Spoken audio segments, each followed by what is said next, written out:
দিন উইকেন্ড ট্রিপের জন্য বেলপাহাড়ি ঝাড়গ্রাম হলো খুব সুন্দর জায়গা। আজ আমরা সারাদিন বাইকে করে ঘুরে বেড়াবো। পুরো ভিডিওটি দেখতে থাকুন। বোম্বে রোড থেকে আমাদের লোদাসুলি মোড় থেকে ডান দিকে ঘুরতে হবে ঝাড়গ্রামের জন্য। এখানেই দেখি খেজুরের রস থেকে খেজুরের গুড় তৈরি হচ্ছে, তাই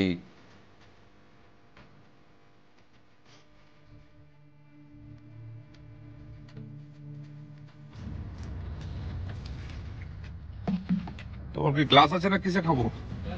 গ্লাস আছে, আচ্ছা।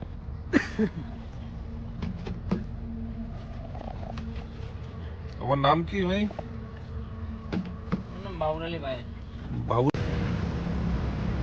দেখ, সকাল সকাল এসে খেজুরের রস পাওয়া গেছে।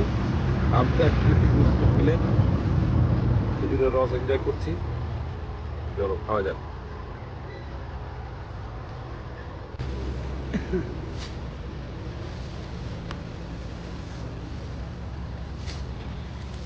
গুড়ের গন্ধ হালকা হালকা পাওয়া যাচ্ছে। ঠান্ডা না পড়লে, আর একটু ঠান্ডা হলে বেশ। তোমার এমনি বাড়ি কোথায়? বাঁকুড়া থেকে এসছো তোমরা? আচ্ছা। হ্যাঁ, চারিদিকে অনেক খেজুর গাছ, সব বেশ আড়ি বাঁধা আছে গাছের মধ্যে, দেখতেই পাচ্ছি। ঠান্ডাটা সেরকম নেই বলে রসের স্বাদ এখনো সেরকম আসেনি।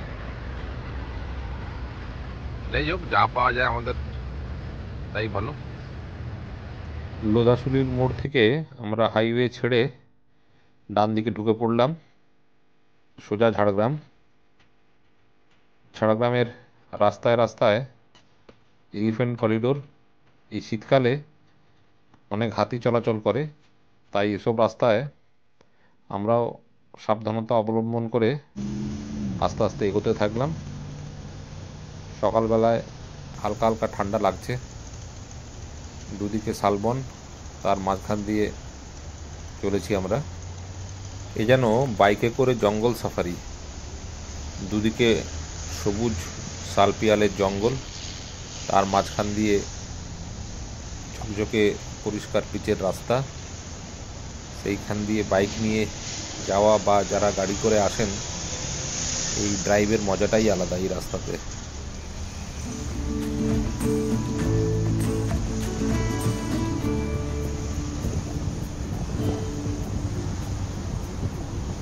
এই ঝাড়গ্রাম রোড ধরে আমরা এগোতে থাকলাম। বিবেকানন্দ মোড়ের কাছে এসে আমরা আবার বাঁ দিকে ঘুরে গেলাম কনক দুর্গা মন্দির যাওয়ার উদ্দেশ্যে। এখান থেকে 5-6 কিলোমিটার হবে মন্দির। রাস্তাতে সাইনবোর্ড দেওয়াই আছে। আমরা এগোতে থাকলাম মন্দিরের দিকে। রাস্তা অতটা ভালো না হলেও খুব খারাপ নয় রাস্তাটা।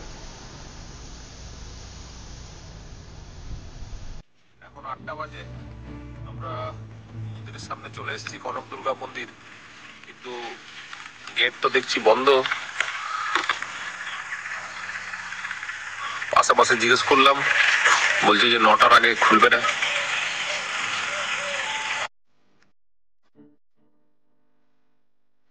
তাই এখন কি করব ভাবছি। বন্ধু বিবেকের সাথে একটু আলোচনা করে নিলাম যে এখানেই 1 ঘন্টা আমরা কাটাবো নাকি আগের দিকে যাব। তো বিবেক বলল, দাঁড়িয়ে থেকে লাভ নেই, চল আগের দিকে এগিয়ে চলি।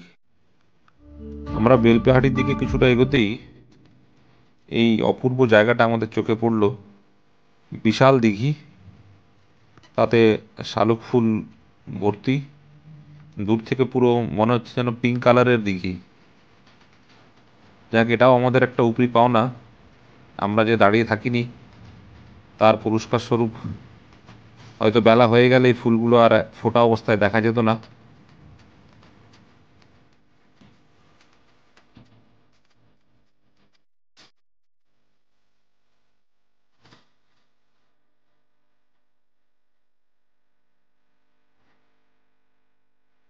তাই মাঝপথে আমাদের পরিকল্পনা একটু চেঞ্জ করে আমরা বেলপাহাড়ি চলে এলাম। প্রথমে যাচ্ছি এখন আমরা গাডরাসিনী পাহাড় দেখতে। আশেপাশের মধ্যে এটাই সব থেকে সুউচ্চ পর্বত। সামনে এবড়ো খেবড়ো রাস্তা, কোথাও মাটির রাস্তা। প্রায় চলে এসেছি আমরা। বেশ ভালোই লাগছে এদিকটা। বাইকে করে একটা অফরোড দিয়ে যাতায়াত করা হচ্ছে।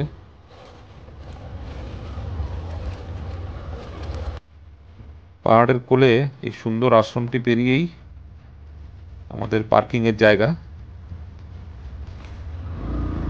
আমরা এখানে নেমে ড্রেসগুলো একটু চেঞ্জ করে নিলাম, কেন এবার একটু ট্রেকিংয়ে যাব। তার আগে একটু তৈরি হয়ে নিলাম আমি আর বিবেক দুজনে। চল বিবেক, এবার দেখা যাক।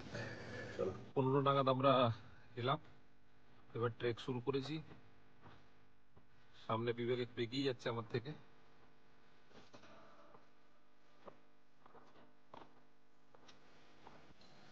একটু হাঁটছি, একটু দাঁড়াচ্ছি। এখানে বেশ রোদ ছায়া, কিন্তু ম্যাক্সিমাম জায়গাটাই এখানে ছায়া। চারিদিকটা একদম সবুজ। দূরে কোথাও একটা বেশ শব্দ হলো। এমনিতে জায়গাটা একদম চপচাপ, পলিউশন ফ্রি। শব্দ দূষণও নেই, বায়ু দূষণ তো নেই একদমই। শুধু হাঁটার পরে নিজের বুকের ঢিপ ঢিপ শব্দটাই শোনা যাচ্ছে। চলুন এগিয়ে দেখা যাক। এখানে রাস্তা বলতে এরকমই, মাঝে মাঝে বড় বড় পাথর এবং তার ফাঁকে ফাঁকে এরকম লুজ পাথর। চলতে অসুবিধাই হচ্ছে, হাঁপও ধরে যাচ্ছে। জোরে জোরে নিঃশ্বাস নিতে নিতে উপর দিকে উঠছি, আর মাঝে মাঝে চারপাশটা একটু দেখে নিচ্ছি কেমন লাগে। কখনো আমি আগে, কখনো বিবেক আমার থেকে এগিয়ে যাচ্ছে।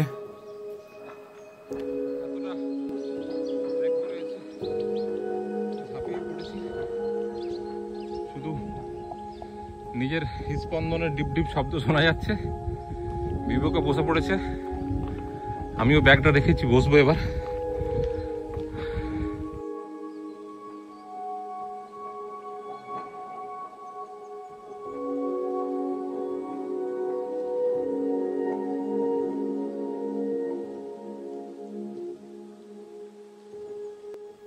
এখনো প্রায় 40 ভাগ বাকি। এবার রাস্তা একদম নেই বললেই চলে। বড় বড় পাথরের ফাঁকে সরু একটুখানি রাস্তা, সেটা দিয়েই উপরে ওঠা।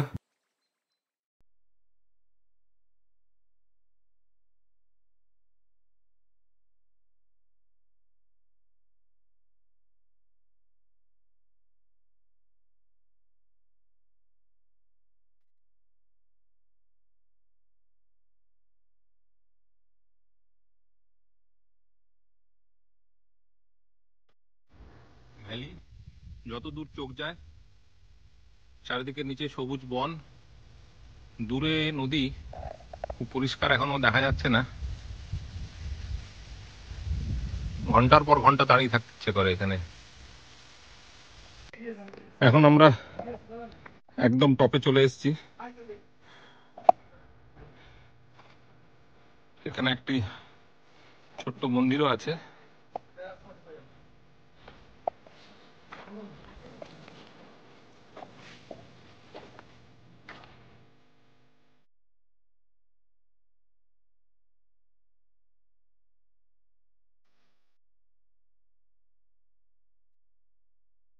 এখন যেন আমরা মনে হচ্ছে আমাদের উপর আর কিছু নেই, আকাশ আর নিচে বিস্তৃত ভ্যালি। বিবেককে বলছি দেখাতে একটু সাইডটা, পরপর পরপর পাহাড়ের রেঞ্জ।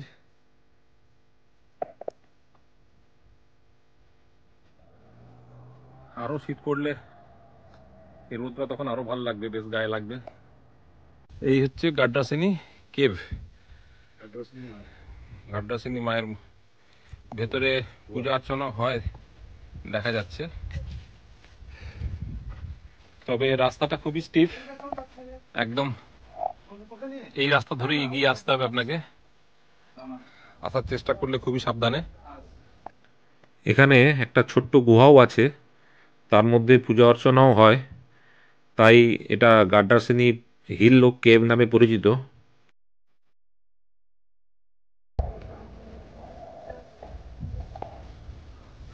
চারিদিকটা একদম খুব ভালো দেখা যাচ্ছে, ওই দিকটা ঘুরে দেখা দিবে। দুর্দান্ত ভিউ এখানে, তবে খুব কষ্ট করে আসতে হবে এখানে। বিবেক তার হালকা শরীর নিয়ে আমার আগে পিছেই চলে যাচ্ছে তত্তরিয়ে। আমার একটু কষ্ট হচ্ছে, দেখে বুঝতেই পাচ্ছেন যে রাস্তা বললেই নেই বললেই চলে, একবারে বড় বড় পাথর, স্টেপ ফেলার মতো জায়গা নেই, তাই হাতে পায়ে ধরে ওপরের দিকে ওঠা। একটু বিশ্রাম নিয়ে এবার আমাদের নামার পালা। আস্তে আস্তে নামতে লাগলাম সন্তর্পণে, যাতে কোনো দুর্ঘটনা না ঘটে।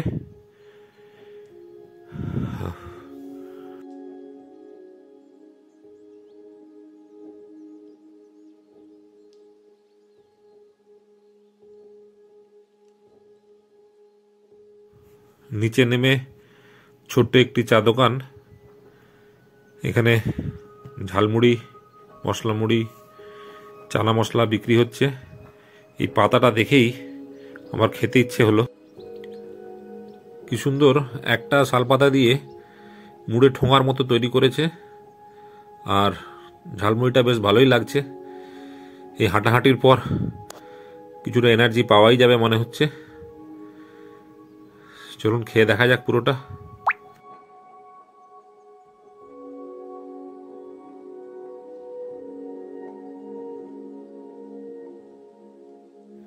এবার আমরা আশ্রম পেরিয়ে সোজা যে মাটির রাস্তা আছে সেটা ধরবো। এখানে যে গাইড আছেন তার কাছ থেকে জেনে নিয়েছি আমরা এখন যাব খাদারানি ড্যাম দেখতে। আসলে ওপর থেকে যেটা নদী বলে মনে হচ্ছিল সেটা হচ্ছে এই খাদারানি ড্যাম। এখান থেকে প্রায় 3-4 কিলোমিটার দূরেই। আস্তে আস্তে আমরা এগোতে থাকলাম ড্যামের কাছাকাছি। রাস্তা এটাও কাঁচা রাস্তা একদমই। আমরা পৌঁছে গেছি খাদারানি লেক বা ড্যাম। এদিকটাতে পিকনিকও হচ্ছে।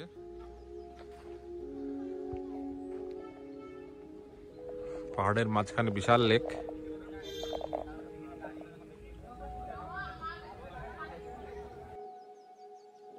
বর্ষায় চারিদিকে পাহাড়ের জল এসে এই লেকে জমা হয়। অনেকখানি বিস্তৃত এই লেকটা। আর একটু শীত পড়লে পরিযায়ী পাখির দলও দল বেঁধে আসে এখানে।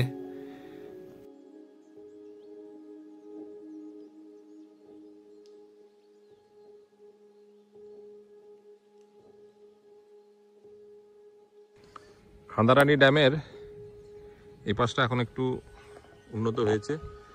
দেখলাম গভর্নমেন্ট থেকে এবং বন বিভাগ থেকে টয়লেট বানানো হয়েছে একদিকে, আরেকদিকেও আছে, আরেকদিকেও আরেকটা আছে। এদিকে খুব সুন্দর, যারা আসে বেড়াতে তাদের জন্য তো খুবই ভালো।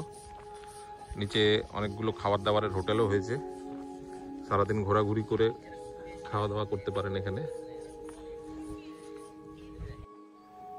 আমার তো এই বেলপাহাড়ি আসা মানে এর এই সুন্দর রাস্তা ধরে ঘুরে বেড়াতে ইচ্ছে করে অনেকক্ষণ।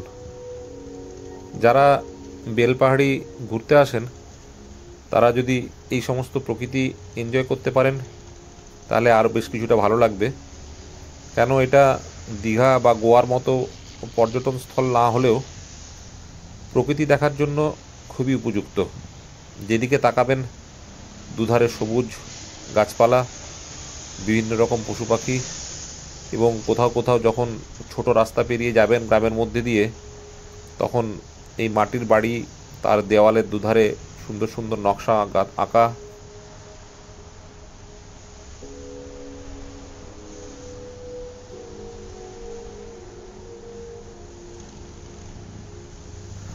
এইসব দেখতে দেখতে আমরা চলে এলাম তারাফেনী ব্যারেজ। এটাও একটি বিশাল বড় জলাধার। এখানে এই লক গেটের মাধ্যমে অনেকখানি জল আটকে রাখা আছে। একদম সুন্দর নির্জন জায়গা।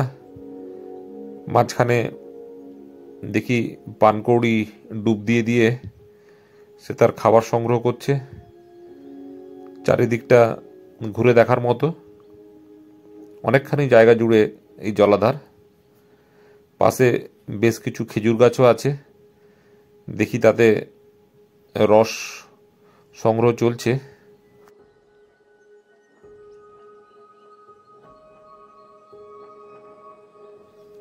জল খুব পরিষ্কার। একদম নিচের অনেকখানি অংশ জুড়ে মাটি আর ছোট ছোট মাছও দেখা যাচ্ছে। খুব পরিষ্কার জল না হলে সাধারণত এমন দেখা যায় না।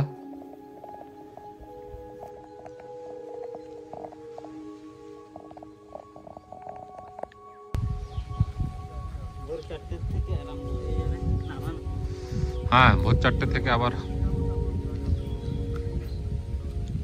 হাঁড়ি কি এখানটাই থাকবে? হাঁড়িটা কি এখানেই রাখবে? ও আচ্ছা, ওই সুতো দিয়ে চলে আসবে রস পুরো নিচে। ও, আর উপরে আর কষ্ট করে বাঁধতে শুধু ছিলে দিলে উপরটা, খালি উপরটা ছিলে দিলে খালি। আচ্ছা, এটা আইডিয়াটা ভালো হবে না সকালে।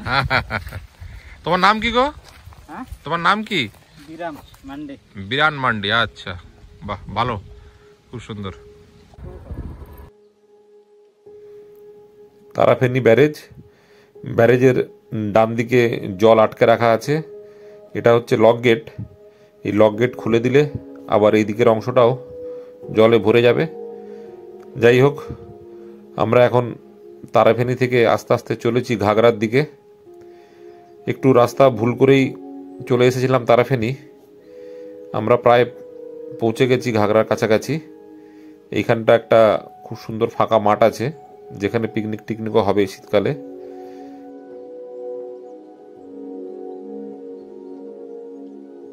এখন আমরা চলে এসেছি ঘাগরায়। এই জায়গাটাকে ঘাগরা বলার প্রধান কারণ হচ্ছে এই বড় বড় পাথরের মুখগুলো যেন এক একটা ঘোড়া বা কলসির আকৃতি। এগুলো ন্যাচারালি তৈরি এরকম। এর থেকেই নাকি নাম হয়েছে এই জায়গাটার ঘাগরা। এই ঘাগরা নদীর এই জায়গাটাতে একটি ছোট্ট জলপ্রপাতও আছে। সামনে দেখলাম এখন বালির বস্তা দিয়ে ওটাকে আটকে জলটাকে একটু ধরে রাখা আছে। ঝর্ণাতে অনেকে চানও করছে।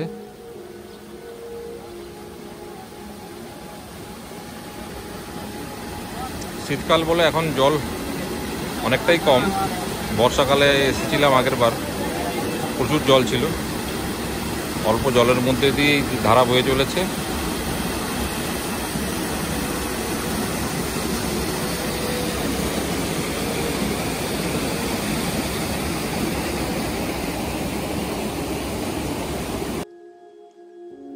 ভিডিওটি যদি ভালো লাগে অবশ্যই লাইক ও শেয়ার করবেন। আর আপনারা যদি আমার চ্যানেলে নতুন হন তাহলে সাবস্ক্রাইব করার অনুরোধ রইল।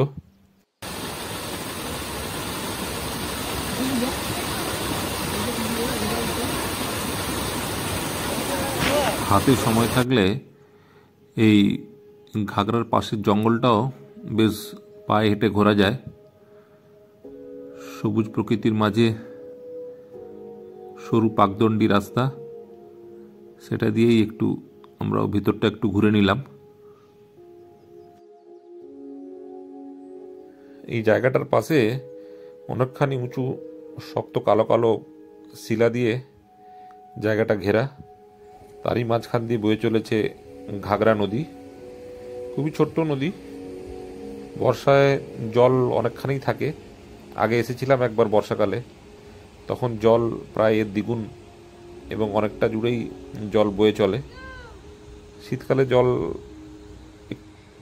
অনেকটাই কমে যায়।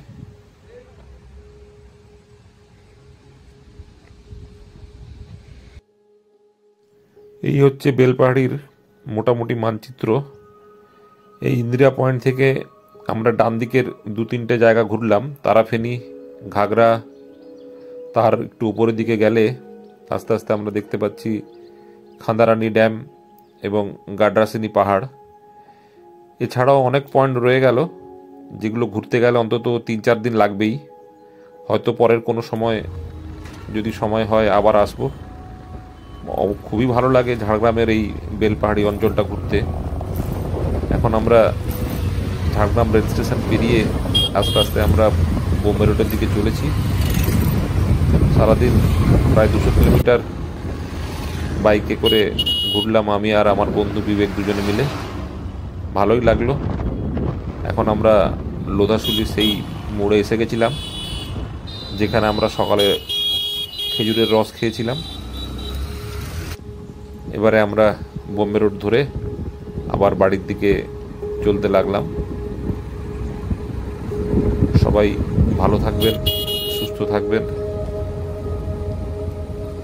নমস্কার।